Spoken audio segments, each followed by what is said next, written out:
তুমি তো আমাদের এসব কথা বলনি এতদিন। আমি ওনাকে যে আঘাতটা দিয়েছিলাম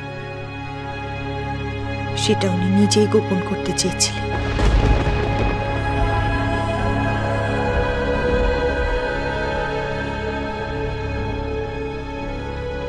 এত বড় একটা আঘাত উনি শুধু নিজের মনে গোপন করে রাখেননি, সব সময় আমাদের সাহায্য করে গেছেন,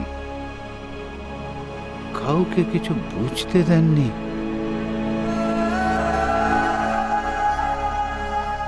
কিন্তু যার কল্যাণের জন্য তিনি এত সব কিছু করলেন, তার শেষ রক্ষে হলো কি? তুই বড় অবাগী রে, বড় অবাগী তুই ছিলি। জন্ম থেকে না পেলি বাপের বাড়ির ভালোবাসা, আর না পেলি তুই ঘর ভর শ্বশুর বাড়ির সোয়াদ।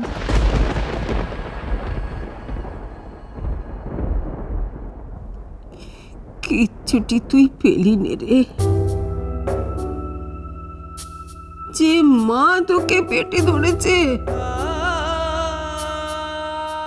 এত সব ডাক্তারি পরীক্ষার পর সেও তোকে মেয়ে বলে মানছে না।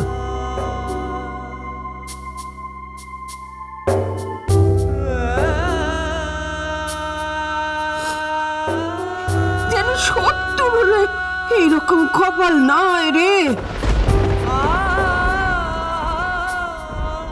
এমন কপাল যেন 70কে দিও না ঠাকুর, যেন 70-এর না হয়। এমন কপাল যেন 70-এর না হয়।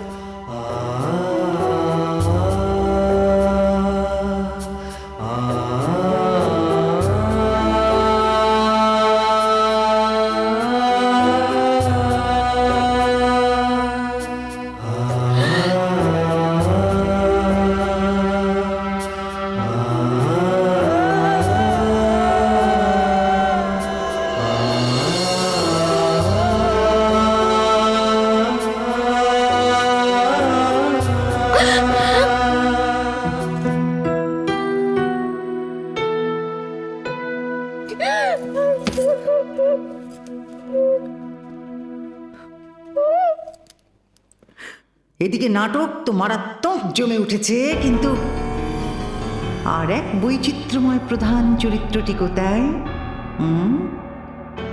খুব খুব গোলমেলে রহস্যজনক লাগছে আমার এই ফুলকির আচরণ। কোথায় কি ঘোঁট পাকাচ্ছে কে জানে, মাগো মা।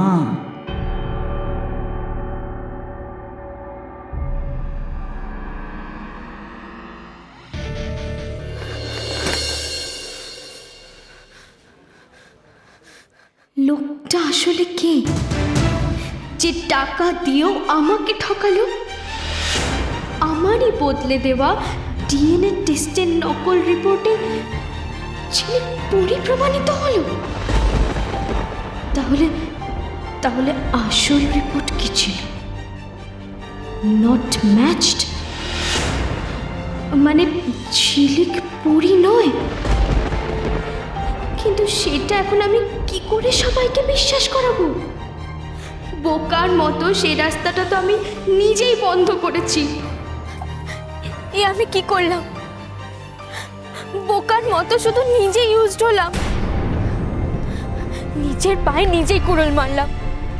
হাতের তাস তখন বেরিয়ে গেছে, এখন উপায় কি?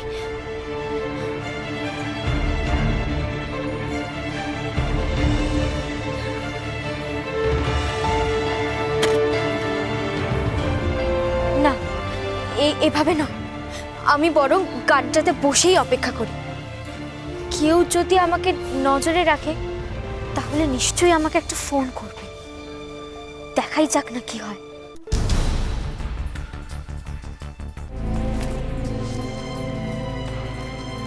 এটা কোনো কথা হলো দিদি? ডাক্তারি পরীক্ষা যখন একবার প্রমাণ হয়ে গেছে যে ঝিলিক মুখার্জি বাড়িরই মেয়ে, তখন ওর মা এটা অস্বীকার করেন কি করে? ওনার মনে হওয়াটাই সব হয়ে গেল। সত্যি বাবা, ভদ্রমহিলা পারেনও বটে, সব কিছু যখন ঠিক হয়ে গেল তখন মাঝখান থেকে উনি বেঁকে বসলেন। আচ্ছা, ছোটবেলায় কবে কি ঘটনা ঘটেছিল না ঘটেছিল সবসময় মনে রাখাটা সম্ভব? আর সেই কথার উপর ভিত্তি করে উনি এত বড় একটা ভুল সিদ্ধান্ত নিয়ে বসলেন। দিদি, আমার কি মনে হয় জানো তো, ওনার মাথাটা না আবার খারাপ হয়ে গেছে। মনে না পড়াটা যে বড় কোনো ঘটনা নয় সেটা আমি প্রতিমাকে বোঝানোর চেষ্টা করেছিলাম, ও বোঝেনি। জানি না, বাড়ি গিয়ে যদি মাথা ঠান্ডা হয় তাহলে যদি বোঝার চেষ্টা করে। না দিদি, উনি বুঝবেন না। হীরাও মনে মনে খুব আঘাত পেয়েছে জানো তো। ভেবেছিল এবার বোধহয় সব ঠিক হয়ে যাবে, না হওয়াতে কিন্তু খুব ভেঙে পড়েছে। ঘর অন্ধকার করে সারাক্ষণ বসে আছে হীরা। আমি ঝিলিকের ভাগ্যের কথা ভাবছি। দুঃসময় যেন ওর পিছু ছাড়ছে না। একটা মনে এত বড় আঘাত ও সহ্য করছে কিভাবে?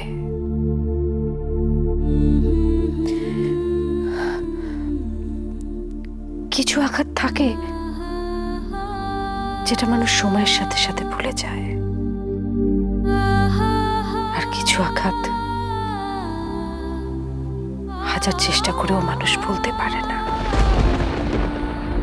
সারাক্ষণ বুকের মধ্যে আগুনের মতো চলতে থাকে, হাজার কান্নাতে, হাজার চিৎকারে, হাজার যন্ত্রণা পেয়েও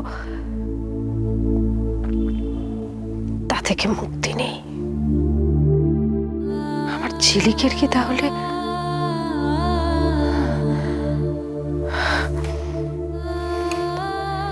আমি কি করব? আমি কিভাবে ঝিলিকের পাশে থাকবো? কি করলে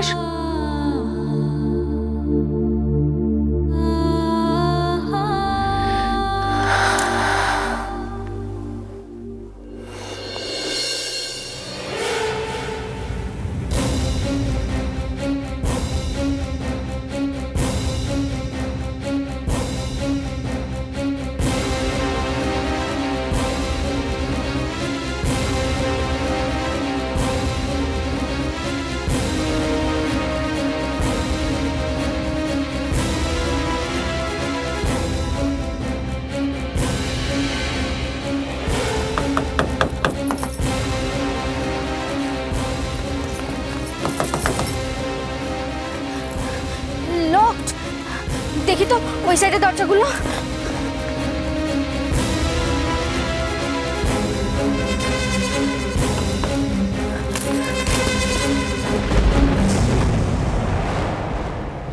এ কি, ওয়াশরুমের লকারে রাখা অরিজিনাল রিপোর্টটা এখানে কখন রাখলো?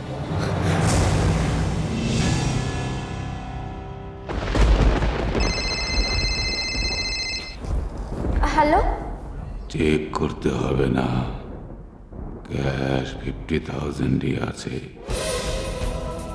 এখানে টাইম ওয়েস্ট না করে আপনি নার্সিং হোমের ভেতরে যান, আপনার কাজের রেজাল্ট দেখে আসুন।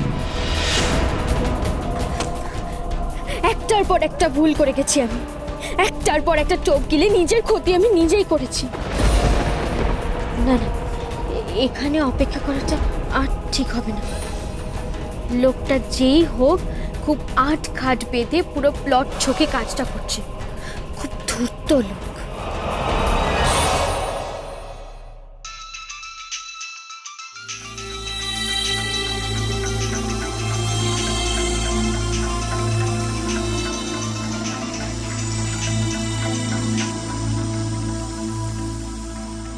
ঝিলিক,